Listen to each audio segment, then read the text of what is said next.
we're going to be looking at patterns of play that players will use as a general sort of setup. And this is a very common one because the straight drive is a ball that's used a lot where the players are sparring, they're moving around each other, they're coming into an area of the court where they're looking to drive and get dominant here.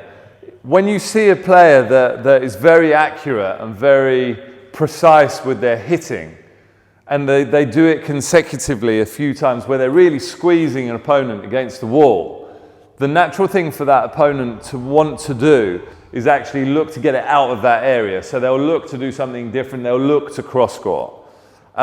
So what you often see the players looking to do and what they'll be looking for is they'll be driving down a line looking to really tie the opponent down. They'll be closing the space down by taking a position just to one side of this central half-court line. But what they'll be doing is they'll be saying to the opponent, I'm closing off here, and then have one eye on the fact that they'll be looking for the opponent to cross-court at any point. And as soon as that ball goes from one area and they look to cross-court, the player will look to pounce and look to attack with that volley drop in. Someone that would do this very well in the women's game, Nicole David, would use it a lot. Arma Shabana, very good at cutting that down.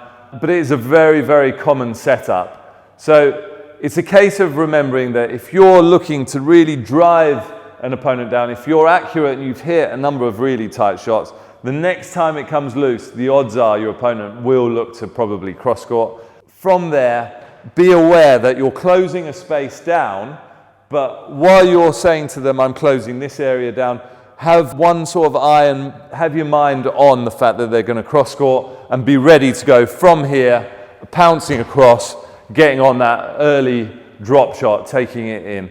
And you can really catch opponents out a lot with this pattern of play. So hopefully you'll be able to practice it quite a bit because there's lots of drives. Be aware, look for that cross-court, hunt it down, take your opponent out, look to punish them with that straight drop shot in on the volley if you can. Very good thing to do. Hopefully you'll get a lot of success out of using it.